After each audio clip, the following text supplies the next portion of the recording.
کھانے کے بعد گھر کے حساب کتاب میں مولوی صاحب اور بی بی سے لڑائی ہونے لگی۔ بی بی کو شکایت تھی کہ تم خرچ بہت تھوڑا بھیجتے ہو، یہاں شادی بیاہ، برادری کا لینا دینا، آنا جانا، تیز تہوار سب مجھ کو کرنا پڑتا ہے۔ مولوی صاحب کہتے تھے کہ 20 روپے مہینہ تھوڑا نہیں ہے، تم کو انتظام کا سلیقہ نہیں، اسی سبب گھر میں بے برکتی رہتی ہے۔ اتنے میں مولوی صاحب نے محمودہ کو آواز دی۔ محمودہ آئی تو کہا بھابھی کو بلا کر لاؤ۔ اصغری نے طلب کی خبر سنی تو حیران ہوئی کہ اس وقت کیوں بلایا۔ محمودہ سے پوچھا کیا ہو رہا ہے؟ محمودہ نے کہا لڑائی ہو رہی ہے۔ اصغری گئی تو مولوی صاحب نے کہا بیٹا کیوں، اب انتظام کون کرے گا؟ اصغری نے کہا اماں جان کریں گی جس طرح اب تک کرتی تھی۔ مولوی صاحب نے کہا ان کے انتظام کا نتیجہ تو دیکھ لیا، 20 روپے مہینہ جس گھر میں آتا ہو اس کی یہی صورت ہوتی ہے کہ نہ سلیقے کو کوئی برتن ہے نہ عزت کی کوئی چیز۔ اگر کسی وقت ایک چمچہ شربت درکار ہو تو خدا نے چاہا اس کا سامان بھی گھر میں نہ نکلے گا۔ اصغری اماں جان کا کیا قصور ہے؟ عظمت نامراد نے گھر خراب کیا۔ مولوی صاحب ان میں انتظام کی عقل ہوتی تو عظمت کی کیا طاقت تھی؟ عظمت نوکر تھی یا گھر کی مختار تھی؟ اصغری 25 برس کا پرانا آدمی جب لوٹنے پر کمر باندھے تو اس کے فریب کو کون جان سکتا ہے؟ ایسے پرانے آدمی پر تو شبہ بھی نہیں ہو سکتا۔ مولوی صاحب تم کو آ کر شبہ ہوا یا نہ ہوا؟ اصغری مجھ کو کیا شبہ ہو، اس نے نالش کا ذکر کر چھیڑ کر سوتی ہوئی بھیڑوں کو جگایا۔ اتنے میں ساس بولی 25 میں سے تم اپنے اکیلے دم کے واسطے تو 30 روپے رکھو اور یہاں کنبے کے واسطے 20۔ مولوی صاحب گھر کا خرچ اور باہر کا خرچ کہیں برابر ہو سکتا ہے؟ تم نے مجھ کو اکیلا سمجھ لیا اور خدمت گار، سواری، مکان، کپڑا لتا، بیوی، سواری اور مکان تو سرکار سے ملتا ہے۔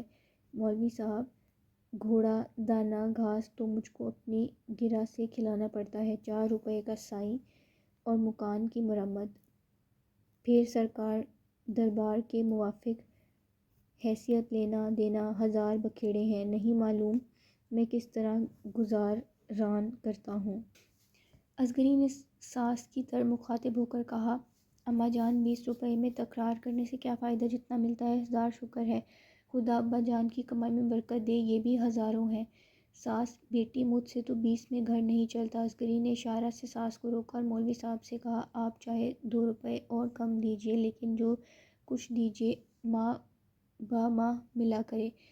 جب وقت پر پیسہ پاس نہیں ہوتا تو 4 قرض لینا پڑتا ہے اور قرض سے گھر کی رہی سہی برکت بھی اڑ جاتی ہے۔ مولوی صاحب ہندوستانی سرکاروں میں تنخواہوں کا دستور قاعدہ بہت خراب ہے، کبھی چھٹے مہینے تقسیم ہوتی ہے، کبھی برسوں دن ملتی ہے، اس سبب سے خرچ کا معمول نہیں ہو سکتا۔ لیکن ہزاری مل سے میں کہہ جاؤں گا کہ مہینے کے مہینے تم کو 20 روپے دے دیا کرے گا۔ اصغری مہاجن دے جائے گا تو وہ آپ سے سودا مانگے گا۔ مولوی صاحب نہیں، سودا کیا لے گا، ہماری سرکار میں بھی اس کا لین دین ہے، وہاں سے حکم آ جائے گا۔ اصغری ہاں تو اس کا مذائقہ نہیں، غرض 20 روپے تنخواہ ٹھہر گئی، لیکن محمد کامل کی ماں کو ناگوار ہوا اور الگ لے جا کر اصغری سے گلہ کیا۔ اصغری نے کہا گھر تو 20 میں بھی انشاءاللہ میں چلا لوں گی، اس کا آپ فکر نہ کیجیے۔ اور مولوی صاحب واقعی میں 30 روپے سے کم میں اپنی حیثیت درست نہیں رکھ سکتے، مختاری کی نوکری میں اول تو اوپر سے آمدنی کی کوئی ضرورت نہیں، اور ہو بھی تو مولوی صاحب لینے کیوں لگے؟ پس گئی بوٹی نپا شوربہ۔ مولوی صاحب خود تکلیف میں رہیں اور 2-4 روپے گھر میں زیادہ بھی آتے تو مناسب نہیں۔ یہ سن کر ساس چپ ہو رہے